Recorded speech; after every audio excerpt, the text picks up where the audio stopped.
दोस्तों, इंसान को जिज्ञासु कहें या फिर लालची, दोनों ही बातें इस पर फिट बैठती हैं। हम न केवल पृथ्वी पर जीवन या फिर बहुत सारी खोजें खोज रहे हैं, बल्कि इसके बाहर भी लगातार हम खोज किए जा रहे हैं। और सबसे अहम जो खोज है वो है जीवन की। ऐसे ही हम सब स्पेस तक पहुंचे, जहां हमने कई सारे ग्रहों के बारे में काफी कुछ जानकारियां हासिल की। और वैसे क्या आप जानते कि इंसान सबसे पहले स्पेस में कब गया था? नहीं, कोई बात नहीं। वो तारीख थी 12 अप्रैल और साल था 1961 का, जब यूरी गागरिन ने वोस्टॉक 1 स्पेसक्राफ्ट में बैठकर पृथ्वी का एक चक्कर लगाया था। इसके बाद 20 जुलाई 1969 को अपोलो मिशन के तहत नील आर्मस्ट्रांग और बज एल्ड्रिन ने चांद पर कदम रखा था। और इसके बाद 20 जुलाई 1976 को नासा का वाइकिंग 1 मिशन ने सरफेस पर सफलतापूर्वक लैंडिंग की थी। तो देखा आपने, हम इंसान टेक्नोलॉजी के मामले में कितने आगे बढ़ चुके हैं।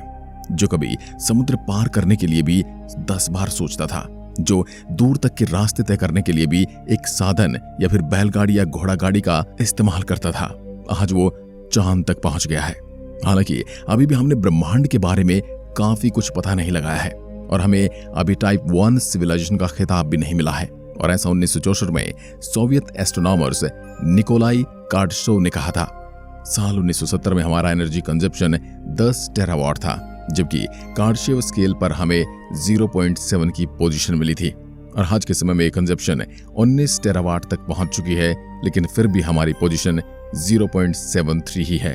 तो इससे ये स्पष्ट हो जाता है कि हम अभी टाइप 1 सिविलाइजेशन के करीब पहुंचे हैं। वैसे टाइप 1 सिविलाइजेशन वो होती है दोस्तों, जिसमें प्लेनेट की पूरी एनर्जी को कंट्रोल कर सके। और टाइप 2 पूरे सोलर सिस्टम की और टाइप 3 पूरी गैलेक्सी की एनर्जी को कंट्रोल करने की ताकत रखती है। फिलहाल हमारा आज का टॉपिक इन तीनों पर डिस्कस करना नहीं है, बल्कि हम केवल इस वीडियो में टाइप 2 सिविलाइजेशन पर बात करेंगे, जिसमें हम जानेंगे टाइप 2 सिविलाइजेशन में आने पर हमारे अंदर क्या बदलाव आने वाले हैं। हालांकि टाइप 2 सिविलाइजेशन तक पहुंचने के लिए हमें एक टाइप सिविलाइजेशन में पहुंचना जरूरी है। तो दोस्तों, आज से 100 से 200 साल बाद हम बन जाएंगे टाइप 1 सिविलाइजेशन। उस समय हमारे प्लेनेट की हवा, हाइड्रोजन और एनर्जी पर पूरा नियंत्रण इंसानों का होगा।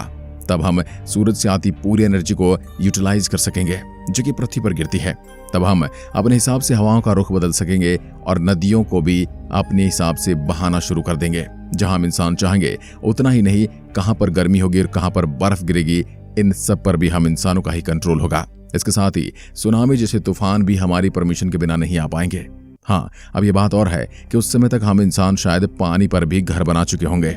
उस समय हो सकता है कि हम इतने एडवांस हो गए होंगे कि कुछ मिनट में ही एक शहर से दूसरे शहर का सफर कर पाएंगे। टाइप 1 के बाद हमारा अगला टारगेट सूरज होगा और साथ ही हमारा सोलर सिस्टम। उस समय तक हम सूरज के साथ साथ सोलर सिस्टम के हर एक प्लेनेट तक पहुंच चुके होंगे। अब आपके मन में सवाल तो जरूर चल रहा होगा कि किस जगह पर इतनी एनर्जी बन रही होगी जो पूरे सिस्टम को लाइट दे सकती है, भला उसके करीब कोई कैसे रह सकता है? तो दोस्तों, उस समय हमारी टेक्नोलॉजी इतनी ज्यादा एडवांस हो गई होगी कि हम इतने हाई अमाउंट हीट और एनर्जी को कंट्रोल करने के काबिल होंगे।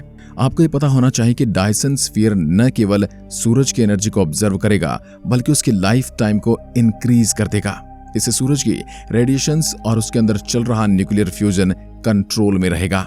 यानी हमारे पास सूरज की पूरी एनर्जी तो होगी, साथ ही उसे खर्च करने के लिए इनफ टाइम पीरियड भी होगा।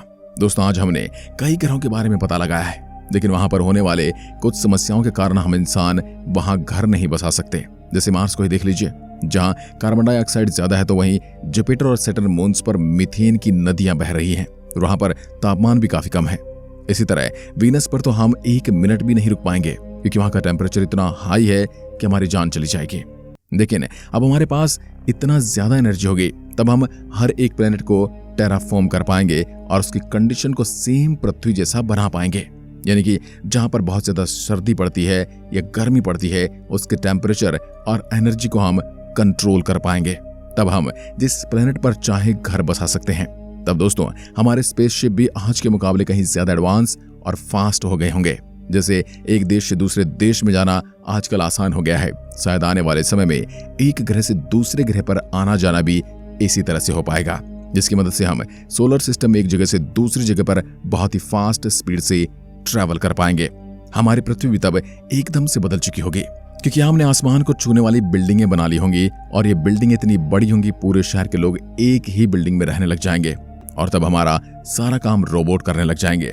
और इससे होगा ये कि हमारे हाथ पैर कमजोर होने लगेंगे और लगातार मेंटल वर्क करने की वजह से हमारे ब्रेन का साइज बढ़ जाएगा।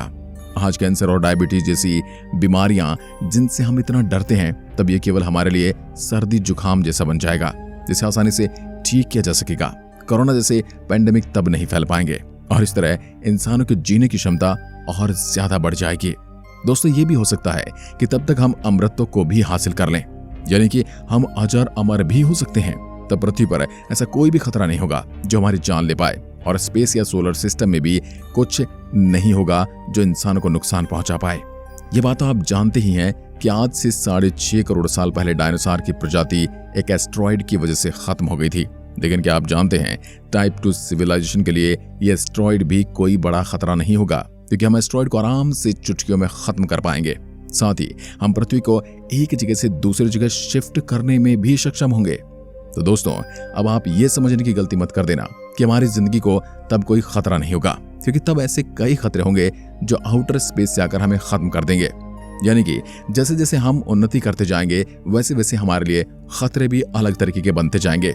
जैसे कोई ब्लैक होल जो अचानक से हमारे सोलर सिस्टम के अंदर दाखिल हो जाए और यहाँ से सारे मेटल को कंज्यूम कर ले, या फिर कोई टाइप 3 सिविलाइजेशन भी हमें रास्ते से हटाने के लिए हमें खत्म कर सकती है। अब बात करते हैं टाइप 2 सिविलाइजेशन के फ्यूचर प्लान की। वैसे हर सिविलाइजेशन का पहला मेन मोटिव प्रोग्रेस होता है। सोलर सिस्टम के बाद हमारा जो अगला लक्ष्य होगा वो हमारी मिल्की वे के दूसरे स्टार्स। सबसे पहले हम सबसे नजदीकी स्टार प्रॉक्सिमा सेंचुरी पर कब्जा करेंगे, जिसके बाद अन्य स्टार पर कब्जा करके हम टाइप 3 सिविलाइजेशन का रास्ता पार कर चुके होंगे। वैसे निकोला का दावा था कि हम 3200 साल में टाइप 2 सिविलाइजेशन बन चुके होंगे और टाइप 3 के लिए हमें 10 लाख से भी ज्यादा सालों का समय लग सकता है। और ये तभी संभव है कि आने वाले 10 लाख सालों तक मनुष्य की जाति यहाँ पर जिंदा रह पाए, क्योंकि जिस तरह से हम अपनी पृथ्वी को खराब कर रहे हैं, यहाँ के वातावरण को नष्ट कर रहे हैं, मुझे नहीं लगता कि 10 लाख सालों बाद यहाँ पर एक भी जीव रह पाएगा। इसलिए हमें टाइप 2 और टाइप 3 बनने से पहले हमें एक साधारण इंसान बनना जरूरी है, ताकि हम अपने आसपास के वातावरण को साफ रख पाएं, अपने आसपास की हवा को साफ कर पाएं, हम प्लास्टिक का कम से कम इस्तेमाल करें। क्या आप मेरी बात से सहमत हैं? तो कमेंट में लिखकर जरूर बताएं। जय हिंद, जय भारत।